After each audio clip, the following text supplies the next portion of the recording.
시편 121편 1절에서 8절. 내가 산을 향하여 눈을 들리라. 나의 도움이 어디서 올꼬.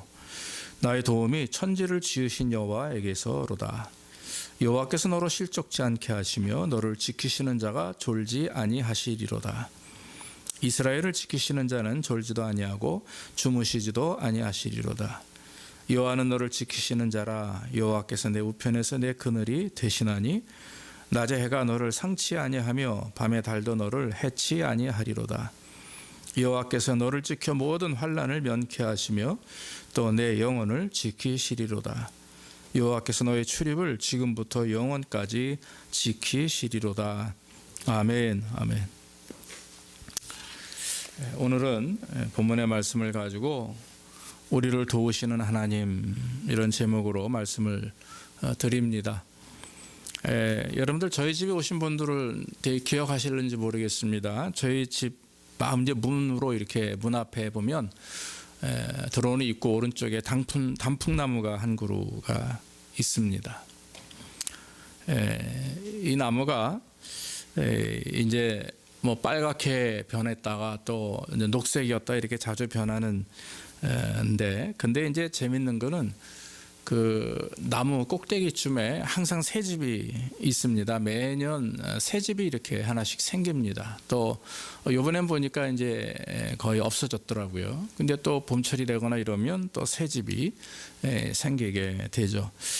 정확하게 제가 사진을 찍은 걸 돌아보니까 2019년 4월 달이었습니다. 4월 달에 새들이 많이 이렇게 드나들어서 전화기를 이렇게 카메라 거치대 길게 해가지고 그 안을 찍어봤더니 짙은 그 푸른색을 띤 녹색 알새알이 그 안에 있었습니다. 그러면서 이제 새가 드나들어서 참 이쁘다 하고 있던 차에 한 5월쯤 됐습니다.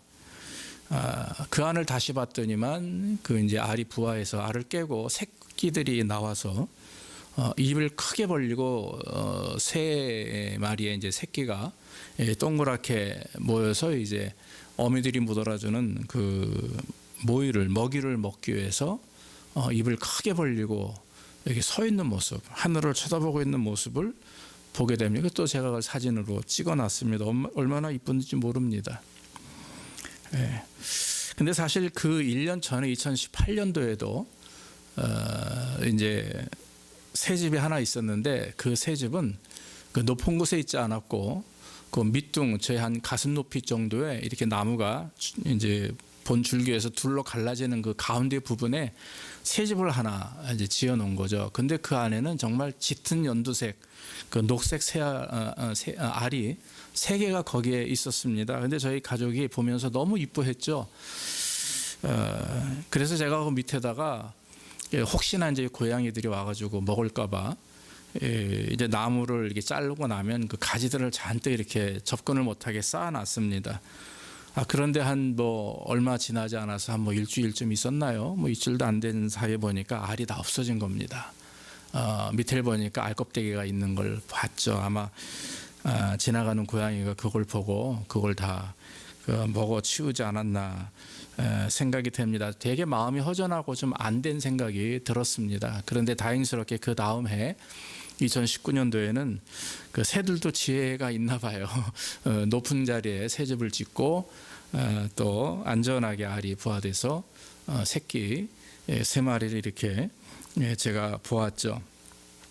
사실 이런 비슷한 얘기도 그 어느 책 제목이 이제 너의 둥지는 너무 낮았었다라고 하는 책에도 이 똑같은 내용이 있습니다. 근데 저는 실제적으로 그런 일을 보고 지금도 매년 새들이 이제 그 저희 집 앞에 그 나무에만 이렇게 새 집을 짓는 모습을 봅니다. 저는 그걸 보면서 그런 생각이 듭니다. 과연 우리의 신앙의 둥지, 우리의 삶의 둥지를 지금 내가 어디에 틀고 있느냐 하는 거죠. 그래서 둥지가 지금 세상과 가까운 낮은 곳에 있는지 아니면 하늘과 가까이 높은 곳에 있는지 한번 우리는 이 시간을 통해서 돌아봐야 될 줄로 믿습니다. 우리가 인생의 둥지, 우리 신앙의 둥지를 과연 높은 곳에 두고 있느냐 아니면 낮은 곳에 두고 있느냐. 만약에 높은 곳이 아닌 낮은 곳이라면 그 새알을 고양이가 먹어 치우듯이 사악한 것들이 금방 접근하게 됩니다. 또 금방 넘어지게 되고 유혹당하게 됩니다. 그러면 이 신앙생활을 참 온전히 하기가 어렵다라고 하는 거죠. 그러나 높은 곳에 둥지를 틀면 접근하기가 어렵습니다. 접근을 하더라도 쉽게 이길 수 있는 힘이 있습니다. 그래서 내가 세상에 가까이 사는 삶이냐 아니면 하나님과 가까이 하는 삶이냐, 하늘의 소망을 두고 이 세상과는 조금 거리를 두고 하나님 은혜 안에 살기를 소망하고 있는지, 아니면 하나님보다는 이 세상을 더 가까이 또 하나님이 주인이 아닌 내 자신이 주인의 삶을 살고 있느냐 하는 것을 우리는 돌아봐야 될 줄로 믿습니다. 어렵고 힘들다고 해서 또 힘이 들고 또 애쓴다 해서 우리가 너무 물질적인 것이나 세상 것에 관심을 가지고 또 거기에 기대를 가지고 살면 잠깐은 그것이 좋을 수 있지만 시간이 지나면 마귀가 가만히 두지 않는 거죠. 왜냐하면 우리 마음 중심 자체에 욕심으로 시작된 부분들이 있기 때문에 결국은 그것으로 인해서 어려움을 경험하게 된다라고 하는 것입니다. 오늘 시편 121편은 사실 누가 지었는지 그 미정입니다. 그 지은 이를 알 수는 없습니다. 그러나 우리가 이 말씀을 자주 대하고 또 이 말씀 가운데서 은혜를 받게 되는 것은, 이 말씀은 성전에 올라가며 짓는 그 시 중에 하나입니다. 그래서 그 성전에 올라가면서 찬양으로 하나님을 찬양했던 그 시의 하나였습니다. 그런데 오늘 이 시인은 말하기를 산을 향해 눈을 들면서 자기에게 임하시는 그 하나님 은혜를 경험하게 되는 거죠. 그래서 그 하나님이 주무시지도 않고 졸지도 아니하시며 자기를 관찰하고 계시는 것, 자기를 바라보며 보호하시는 그 은혜를 경험하게 되는 것입니다. 그런데 이 시인을 가만히 보면 아마도 그동안의 삶이 힘들고 어려웠던 것 같습니다. 그럼에도 불구하고 그가 하나님을 바라볼 때, 즉 산이라고 하는 그 산을 볼 때 그 거대한 산 안에서 역사하시는 어떤 하나님의 은혜를, 그 온기를 느꼈다라고 하는 것이죠.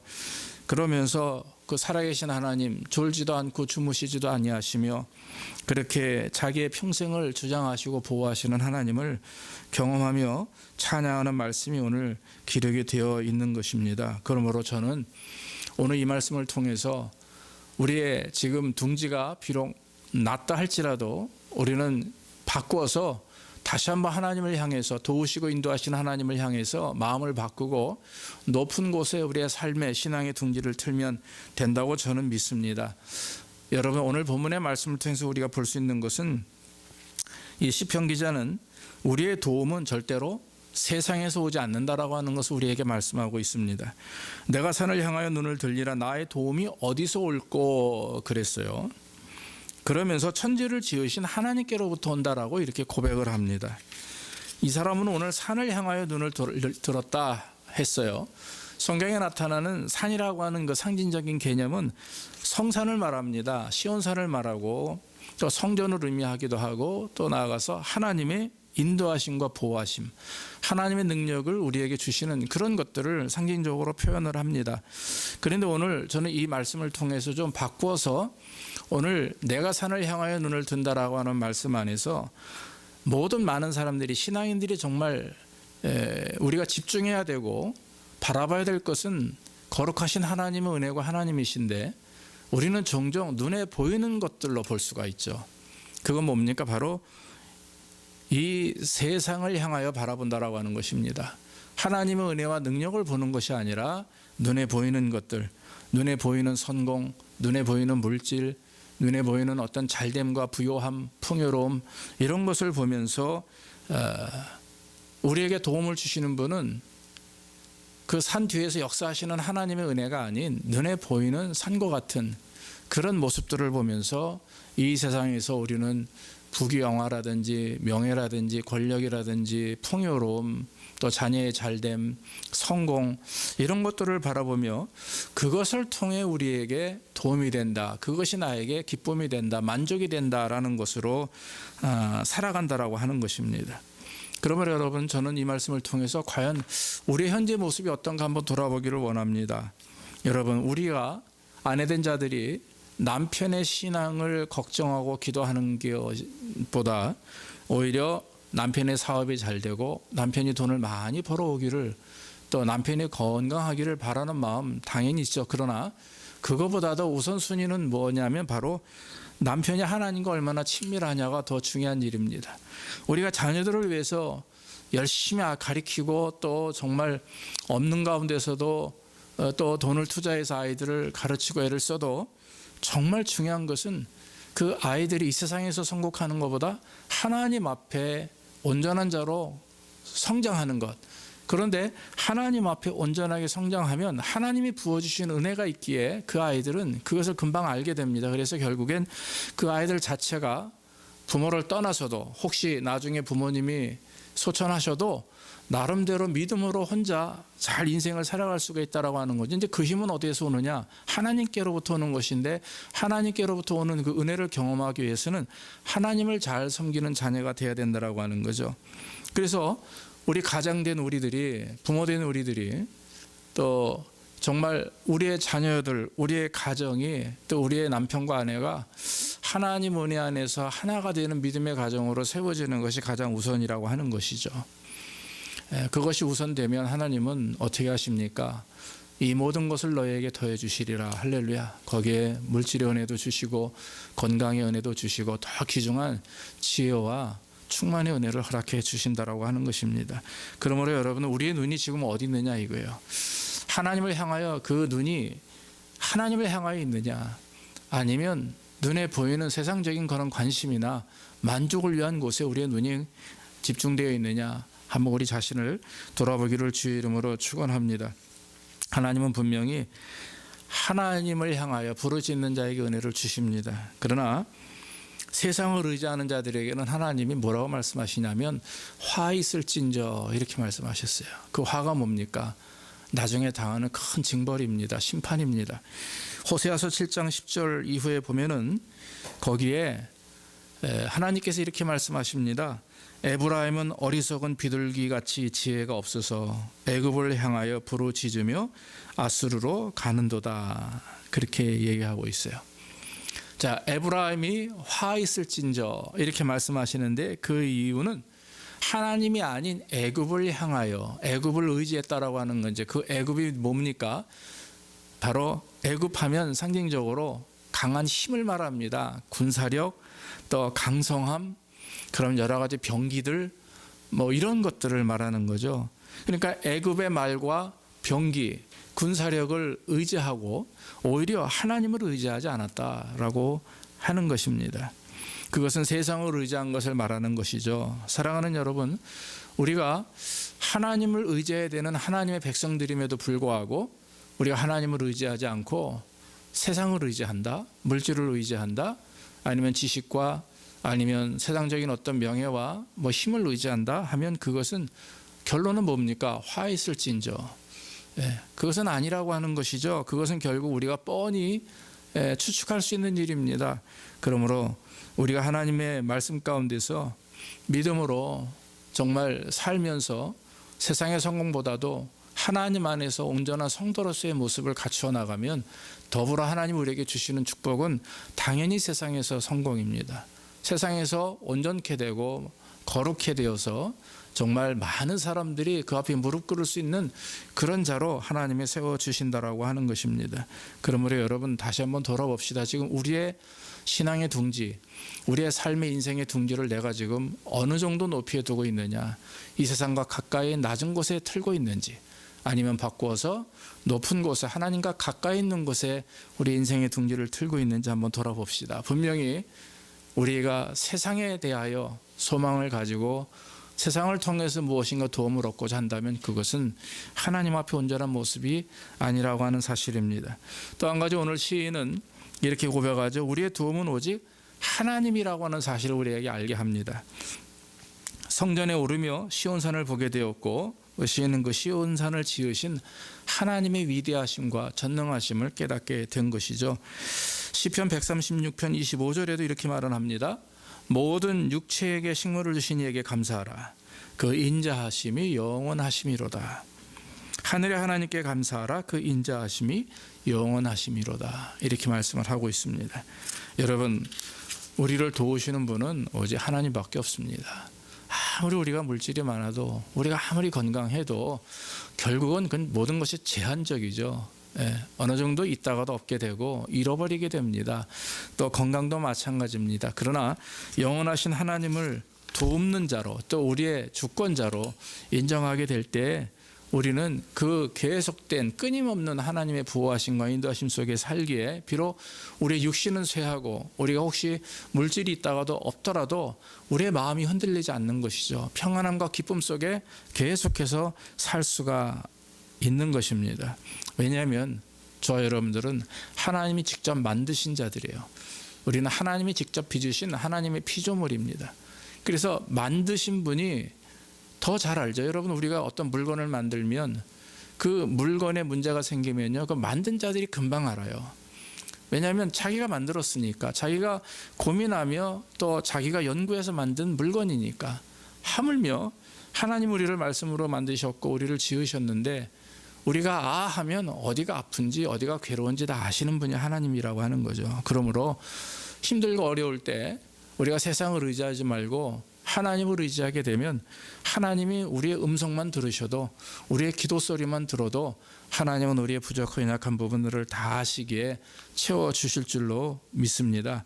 그래서 시편 20편에 이렇게 말씀을 하죠. 다윗이 고백하기를 환난 날에 도우시는 하나님을 찬양하라. 그러면서 20편 7절에 혹은 병거 혹은 말을 의지하나 우리는 여호와 우리 하나님의 이름을 자랑하리로다 그랬어요. 그래서 여러분, 그리스도인 믿음을 가지고 있는 하나님의 사람이라 할지라도 어떤 경우는 우리가 세상을 의지할 때가 있죠. 그러나 여러분, 그럴 때마다 마음을 돌이켜서 하나님을 의지하기를 주의 이름으로 축원합니다. 하나님을 의지하며 일을 하고, 하나님을 의지하며 자녀를 양육하고, 하나님을 의지하며 신앙생활할 때 거기에는 세상에 부러움이 없는 그런 진정한 은혜가 있는 것이죠. 성공이라고 하는 단어보다 정말 간경태되는, 또 건강하게 되는 그런 영역의 축복을 얻게 되는 것입니다. 옛날에 지혜가 많았던 왕으로 그리스 왕 필릭스라고 하는 사람이 있었답니다. 그런데 이 사람이 아침마다 자기 이제 시종이 음식을 가지고 오잖아요. 그러면 부탁을 하는 겁니다. 이 사람아, 꼭 너가 음식을 가지고 나한테 올 때 꼭 이 말을 잊어서는 안 된다. 뭐냐면 폐하는 반드시 죽는 것을 기억하십시오. 이 말을 잊지 말아다오 하는 거예요. 그래서 이 하인이 싫어도 아침상을 갖다 놓을 때마다 폐하는 반드시 죽게 됩니다 하는 얘기를 했다는 거예요. 평생에. 그 얘기 뭡니까? 아마도 이 사람은 하나님을 믿었는지 모르지만 인생의 가치가 크지 않은 걸 아마 알았을 겁니다. 그렇기 때문에 나는 죽는 사람이다. 그러니까 영원하지 않기 때문에 내려놓을 수 있는 거고, 또 정말 성경에도 참새 한 마리도 하나님의 허락하심 없으면 떨어지지 않는다, 죽지 않는다 그랬거든요. 그거는 하나님의 주권을 의미하는 거죠. 왜냐하면 자연 모든 만물이 하나님에 의해서 창조되었기 때문에 그 하나님의 섭리하심과 인도하심 속에 결국에는 흥하고 망하는 것이거든요. 그러니까 저와 여러분들도 늘 마음속에 나는 죽는다, 나는 영원히 산다, 그게 아니라 나는 이 땅에서 죽는다. 그러나 여러분, 이 땅에서 죽는다는 의미는 이 땅에 대한 소망이 없다라고 하는 거거든요. 영원히 산다라고 하는 믿음을 갖게 되면 그것은 영적인 부분에 또 하나님과의 관계에 더 깊은 의미를 가지고 관심을 갖기에 저와 여러분들은 이 땅에서는 죽는다, 그러나 나는 영원히 산다. 이 고백이 여러분들의 삶이 있기를 바랍니다. 그래서 여러분, 그 하나님의 도우심, 우리의 도움은 철저하게 하나님밖에 없으시다. 우리를 보호하시는 분은 하나님이시다 하는 사실입니다. 오늘 마지막 4절에 보면은 이스라엘을 지키는 자는 졸지도 아니하시고 주무시지도 아니하신다 그랬어요. 그 얘기 뭡니까? 하나님은 당신의 자녀들을 영원토록 지키시는 분입니다. 아무리 여러분 이 세상에서 우리를 보호하는 것들이 있다면 그것이 사람이든 뭐 힘이든 물질이든 늘 제가 말씀드리는 건 어떤 제한적이 있죠. 많다가도 적어질 때가 있어요. 뭐 성공하다가도 실패할 때가 있는 것이고, 건강하다가도 어느 날 갑자기 암에 걸려서 뭐 6개월, 3개월 시한부 인생이 될 수도 있습니다. 그런데 여러분, 그것은 우리의 육신에 대한 부분이죠. 이 세상에서 있는 어떤 그런 삶의 문제지만 여러분 우리가 진짜 관심을 가져야 될 부분은 영적인 부분입니다. 그래서 여러분 저와 여러분들이 육신이 죽으면 영이 같이 죽어버리면 문제가 되죠. 그러나 육신은 죽으나 우리의 영은 영원히 살 수 있는 것. 그래서 하나님의 보호하심은 육신에 관심을 갖지 않습니다. 하나님의 관심은 우리의 영적인 부분이죠. 그러나 영적인 부분에 대해서 하나님과 온전한 관계를 맺으면 육신의 삶의 문제도 하나님은 더불어서 은혜 주신다라고 하는 것이죠. 중요한 것은 영의 문제였기 때문에 그렇습니다. 여러분 하나님의 보호하심은요, 오늘 성경 말씀 보니까 낮의 해와 너를 상처하냐 하며 밤의 달도 너를 해체하냐 하리로다 그랬어요. 그것은 뭡니까? 이 시간과 공간을 초월하는 거죠. 이 전 우주적인 표현을 말합니다. 해와 달을 표현하고 모든 환란을 말하는 것은 모든 인간의 삶의 위험과 위협을 주는 그런 우리의 모든 영역 속에서 하나님 우리를 보호하신다. 그래서 하나님의 보호하심은 시간과 공간을 초월한다라고 하는 거죠. 하나님 자신이 시간과 공간을 초월하시는 분이기 때문에 그렇습니다. 또 영적인 침략과 유혹의 소리를 지키시는 겁니다. 여러분 우리를 구원하기 위해서 하나님이 누굴 보내셨어요? 독생자 예수를 이 땅에 보내셨죠. 예수님도 하나님이십니다. 삼위일체 되신 하나님이시죠. 그 주님이 우리를 위해서 이 땅에 오셨고 또 성육신 하셔서 성육신은 하나님이 사람의 몸을 입으셨다라고 하는 것입니다. 그래서 예수님이 사람의 몸을 입고 이 땅에 오셔서 마리아의 뱃속에서 10개월 동안 계시다가 정말 우리와 동일한 인간이 되셨어요. 완벽한 인간이 되셨습니다. 그러나 우리 주님은 완벽한 하나님이세요. 그런데 그 주님께서 우리를 위해서 십자가에 죽으시고 우리를 구원하셨습니다. 우리가 죽어야만 되죠. 우리의 죄 때문에. 그러나 우리 주님이 그걸 다 담당해 주셨습니다. 여러분 그 이후로 우리는 하나님의 자녀가 되었고 하나님의 자녀가 되는 권세를 누리게 됩니다. 그리고 하늘의 모든 것들을 소유할 수 있는 소유권을 얻게 되었고 영생이라고 하는 영원히 사는 그 은혜를 우리는 지금 받았습니다. 그래서 여러분 이 영적인 침략이나 마귀의 유혹이 있어도 우리가 하나님을 믿기 전에 육신의 어떤 그 삶을 살 때는 금방 넘어지죠. 뭐 단숨에 넘어지지나 그러나 우리는 깨닫게 됩니다. 아, 이거 역사하는구나. 지금 내 안에서 나의 육신의 어떤 잘못된 부분들이 또 마귀가 나를 공격하는구나. 나를 넘어뜨리려고 지금 그러고 있구나 하는 깨달음을 얻게 되죠. 이유는 무엇입니까? 내 안에 계시는 성령님이 그리스도의 영의 성령께서 우리를 깨닫게 하신 은혜가 있다라고 하는 거죠. 그러니까 영적인 보호, 즉 우리를 유혹에서 보호하시는 것은 지금도 끊임없이 앞으로도 영원토록 우리를 보호해 주시는 줄로 믿습니다. 그래서 여러분 시간과 공간을 초월하고 우리 영적인 부분에서 우리를 보호하시고 나아가 한 가지 더는 환난과 역경 속에서 이 땅에 살 때 예수를 믿는 믿음 안에서 환난을 당하도 우리는 보호하심을 받는다라고 하는 거죠. 여러분 환난은 믿는 자들이 경험하는 것을 환난이라고 합니다. 그래서 믿는 자들이 이 땅에서 믿음을 가지고 살아갈 때 당하는 손해와 어려움, 환난이 많이 있죠. 그런 가운데서도 하나님은 보호하신다 하는 것입니다. 이스라엘 백성들이 애굽에서 나와서 40년 광야 생활을 하면서 하나님이 그들을 인도하시고 밤에는 불기둥으로 낮에는 구름 기둥으로 또 반석에서 물을 내시고 메추라기와 만나로 그들을 굶기지 아니하시고 이러한 양식을 주셨습니다. 근데 지금도 동일하게 삶의 스타일이 바뀌었어도 환경이 바뀌어도 지금도 하나님은 동일하게 우리에게 그렇게 인도하시는 줄로 믿습니다. 그래서 낮과 밤으로 우리를 인도하시죠. 또 물질로 우리를 축복하시고 일용할 양식을 주셔서 저와 여러분들이 계속 하나님의 보호하심이 있음을 믿습니다. 그래서 여러분들이 지금 아무리 세상에서 일을 하고 정말 노력을 해서 그에 대한 대가로 수입을 얻는다 할지라도 그것을 공급하시는 분 우리 하나님이라고 하는 사실을 잊으시면 안 될 줄로 압니다. 그렇게 공급하시고 보호하시는 은혜가 있다라고 하는 사실을 우리가 믿고 하나님 앞에 나아갈 때 하나님 우리에게 은혜를 주시는 거죠. 아니 이미 받은 은혜에 우리는 그저 감사하게 보답하고 하나님께 예배하고 영광 돌리고 그것이 결국 보답하는 일이라고 하는 것입니다. 사랑하는 여러분, 하나님은 여러분들을 사랑하십니다. 그래서 여러분들을 위해서 목숨까지 내어 맡기신 분이 버리신 분이 바로 우리 주님이요 하나님이 되시는 줄로 믿습니다. 저와 여러분들이 오늘 말씀대로 여호와께서 너의 출입을 지금부터 영원까지 지키시리로다. 8절 마지막에 말씀하신 것처럼 우리가 혹시 넘어지더라도 또 죄 가운데 실수 가운데 우리가 정말 하나님 앞에 감히 얼굴을 들 수 없을 정도로 멀리 떨어져 있다 할지라도 여러분 마음을 바꾸시기를 주의 이름으로 축원합니다. 나는 변해도 우리 하나님은 변하지 않는 거거든요. 하나님은 변함이 없으신 분이십니다. 처음과 끝이 동일하신 분이 하나님이십니다. 알파와 오메가 되신다라고 하는 것은 처음과 끝이 같다라고 하는 거죠. 처음과 끝이지만 또 그 말씀 안에는 처음과 끝이 동일하시다는 분입니다. 하나님은 마음이 자꾸 변질되거나 또 바뀌어서 그런 분이 아니에요. 그렇기 때문에 혹시 우리가 부족한 부분이 있어도 하나님 앞에 무릎 꿇고 하나님 용서하십시오. 제가 잠시 잘못 생각했습니다. 제가 잠시 실수했습니다. 범죄했습니다.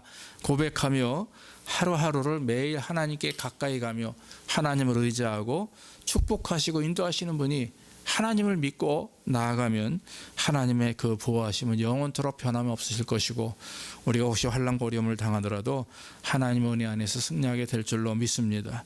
우리의 삶이 지금 코로나로 인해서 어려움에 있지만 그러나 우리 하나님은 언젠가는 마지막이 있음을 알고 끝나게 될 줄로 압니다. 이런 시간을 통해서 저희 교회 성도들이 연합하여 손을 이루며 정말 하나님을 기쁘시게 하는 일에 각자 최선을 다하는 그런 삶이 되기를 주의 이름으로 축원합니다. 기도하겠습니다.